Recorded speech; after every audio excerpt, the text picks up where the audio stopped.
আজ চলে এলাম পরের পর্বে। দেখুন তোফু বা পনিরটা আমি কি করে রান্না করেছি আর কি কি ব্যবহার করলাম।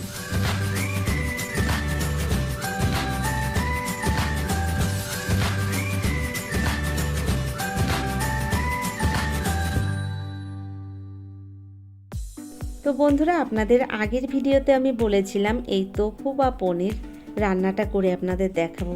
তো আপনারা দেখেছেন আমি কি করে এই তোফু বা পনিরটা বানিয়েছি। আজ দেখাবো রান্নাটা করে। দেখুন রান্নায় কি কি ব্যবহার করছি আমি। এখানে একটা আলু খোসা ছাড়িয়ে টুকরো করে কেটে নিয়েছি, এর সঙ্গে একটা গাজরের অর্ধেক নিয়েছি, 4টে চেরা কাঁচা লঙ্কা, একটা টমেটো, একটা ক্যাপসিকাম, রয়েছে এখানে 4 মগজ আর পোস্ত বাটা, আর নিয়েছি তোফু বা পনির। এখানে 4 মগজ আর পোস্ত রয়েছে 2 চামচ করে। তো সব মশলা রেডি করে নিয়েছি, রান্নাটা এবার করব। দেখুন গ্যাসের উপর একটা কড়াই গরম বসিয়ে দিয়েছি। এখানে প্রায় 5 থেকে 6 চামচ সর্ষের তেল দিয়ে দিলাম, আর রান্নাটা সর্ষের তেলেই আমি করছি। প্রথমে তেল গরম করে পনিরগুলোকে আমি ভেজে নিচ্ছি। তো দেখুন এখানে পনিরগুলো আমি তেলের মধ্যে দিয়ে দিলাম। গ্যাসের ফ্লেমটাকে মিডিয়াম হিটে রেখে পনিরগুলোকে আমি ভেজে নেব। তো দেখুন একটু নেড়ে চেড়ে আমি কোনো রকম লবণ হলুদ ছাড়াই এই পনিরটাকে ভেজে নিচ্ছি। দেখুন এভাবে নেড়ে চেড়ে পনিরটাকে ভেজে নেব। নমস্কার বন্ধুরা, আশা করছি হয়তো সকলেই ভালো আছেন। টিয়ার রান্নাঘর থেকে আমি তন্দ্রা আজ নিয়ে এলাম তোফু বা পনিরের একটা রেসিপি। কি করে রান্না করি, কি কি মশলা ব্যবহার করি, সম্পূর্ণ ভিডিওটি আপনারা দেখুন। ছোট্ট একটা ভিডিও স্কিপ করে যাবেন না। আমার সকল বন্ধুদের উদ্দেশ্যে বলছি, আপনারা আমাকে যেমনভাবে ভালোবাসা দিয়ে আমার পাশে রয়েছেন, ঠিক ভালোবাসা দিয়ে তেমনভাবেই আমি আপনাদের পাশেও থেকে যাব। দেখুন তোফু বা পনিরটাকে আমি ভেজে নামিয়ে নিয়েছি, আর দেখুন ভেজে নেওয়ার পরে এটা কতটা সফট হয়েছে, একদম নরম তুলতুলে। আমি এবার রান্নাটা করব। দেখুন ওই তেলের মধ্যে আমি প্রথমে আলুগুলোকে একটু ভেজে নিচ্ছি। হালকা করে আলুটাকে একটু ভেজে নিয়ে এর মধ্যে আমি এক এক করে বাকি সবজিগুলো অ্যাড করব। দেখুন আলুটা হালকা করে এভাবে একটু ভেজে নেওয়ার পরে এবার এর মধ্যে আমি দিয়ে দিচ্ছি গাজর। তো এখানে একটা গাজরের অর্ধেকটা গাজর আমি টুকরো করে কেটে নিয়েছি। কেটে নেওয়া গাজরটাও দিয়ে দিলাম আলুর মধ্যে। এবার আলুর সঙ্গে গাজরটাকে একটু নেড়েচেড়ে ভেজে নিলাম। এর মধ্যে এক এক করে আমি বাকি সবজিগুলোকেও মিশিয়ে নেব। দেখুন গাজর আর আলুটাকে একটু ভেজে নেওয়ার পরে এর মধ্যে ক্যাপসিকামটা দিয়ে দিচ্ছি। তো ক্যাপসিকামটাকেও এই আলু গাজরের মধ্যে দেওয়ার পরে নেড়ে চেড়ে হালকা করে ভেজে নেব। আমি কিন্তু গ্যাসের ফ্লেমটাকে খুব একটা বাড়িয়ে এই ভাজাটা করছি না, মিডিয়াম হিটে রেখেই আলু গাজর ক্যাপসিকামটাকে একটু ভেজে নিলাম। আর এবার আমি নামিয়ে নেব। আপনারা দেখে বুঝতে পেরেছেন আমি কেমন ভেজেছি। দেখুন খুব একটা কিন্তু এখানে সবজিগুলো আমি ভেজে নেইনি।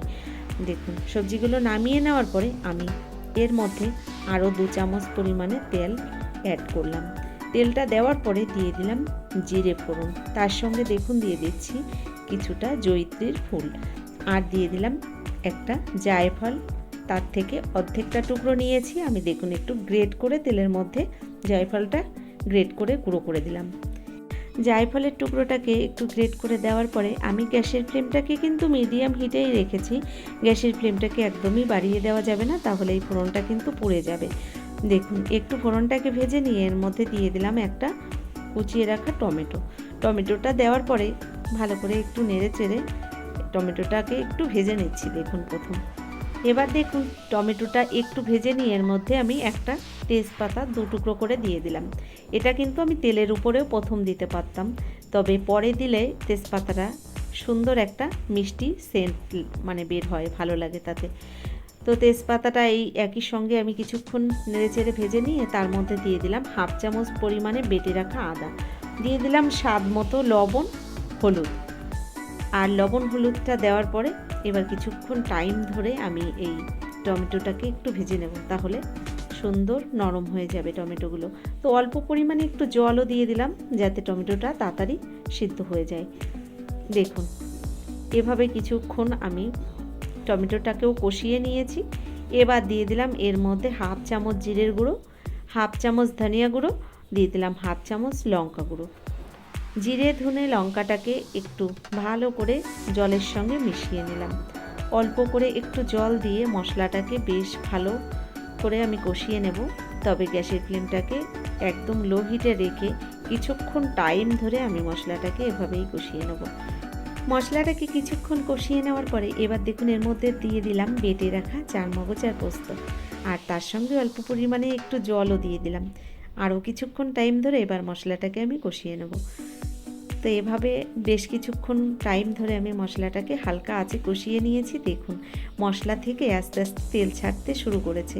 এর মধ্যে এবার দিয়ে দিলাম 1 চামচ চিনি। নিরামিষ রান্না যেহেতু একটু মিষ্টি না দিলে ভালো লাগে না খেতে, 1 চামচ চিনি দিয়ে দিয়েছি আমি এখানে। আর এই রান্নাটা কিন্তু রুটি, পরোটা, নান এগুলোর সঙ্গেই বেশি ভালো লাগে খেতে, ফ্রায়েড রাইসের সঙ্গেও ভালো লাগে। দেখুন আমি মশলাটাকে কষিয়ে নেওয়ার পরে এবার ভেজে রাখা সবজিগুলো দিয়ে দিলাম মশলার মধ্যে। এবার মশলার সঙ্গে সবজিগুলোকেও একটু কষিয়ে নেব। তো এভাবে কিছুক্ষণ টাইম ধরে সবজির সঙ্গে মশলাটাকে বেশ ভালো করে কষিয়ে নিয়েছি। এবার এর মধ্যে দিয়ে দেব আমি পরিমাণ মতো জল। তো জলটা আপনারা আপনাদের মতনই দিতে পারেন, কারণ এখানে ঝোলটা আর আমি বলে দিলাম না কেমন আপনারা রাখবেন, সেই অনুযায়ী জলটা ব্যবহার করবেন। দেখুন এখানে আমি 1 বাটি জল দিয়ে দিয়েছি। জলটা আস্তে আস্তে দেখুন ফুটতে শুরু করেছে। তো এভাবে গ্যাসের ফ্লেমটাকে এবার আমি হাই হিটে রেখে কিছুক্ষণ টাইম ধরে ঝোলটাকে ফুটিয়ে নেব। তো দেখুন কিছুক্ষণ টাইম ধরে ঝোলটাকে আমি ফুটিয়ে নিচ্ছি। তার মধ্যে দিয়ে দিলাম আমি ভেজে রাখা পনির। আর দেখুন পনিরগুলো কিন্তু একটুও ভেঙে যায়নি আর গলেও যায়নি, এত সুন্দর রয়েছে পনিরগুলো। তো পনিরটা দেওয়ার পরে ভালো করে একটু নেড়ে চেড়ে ঝোলের সঙ্গে পনিরটাকে এভাবে রান্না করে নিচ্ছি। তো এভাবে এবার আমি তেজপাতাগুলোকে দেখুন তুলে ফেলে দিলাম, কারণ এই তেজপাতাটা আমার রান্নার মধ্যে থাকলে ভালো লাগে না, তাই তুলে ফেললাম। দিয়ে দিলাম 4টে চেরা কাঁচা লঙ্কা। ঢাকনা বন্ধ করে এবার 5 মিনিটের জন্য ঢেকে দিয়েছিলাম। ঢাকনাটা খুলে এবার গ্যাসের ফ্লেমটাকে আমি লো টু মিডিয়াম হিটে রেখেছি। আর আস্তে আস্তে ঝোলটাও দেখবেন অনেকটা শুকিয়ে এসছে। এবার আমি এর মধ্যে দিয়ে দেব 1 চামচের 10 ভাগের 1 ভাগ গরম মশলা গুঁড়ো, আর 1 চামচের 10 ভাগের 1 ভাগ দিয়ে দিলাম কালো মরিচের গুঁড়ো। ভালো করে নেড়ে চেড়ে মশলাটাকে মিশিয়ে দিলাম। এবার ঢাকনা বন্ধ করে গ্যাসটাকেও অফ করে দিলাম। স্টিমে 5 মিনিটের জন্য রেখে দেবো। চলে এলাম আবার 5 মিনিট বাদে। দেখুন রান্নাটা ঠিক এরকমই দেখতে হয়েছে, অপূর্ব হয়েছিল খেতে। বন্ধুরা কেমন লাগলো আমার এই রেসিপিটি অবশ্যই সেটা লিখে জানাবেন।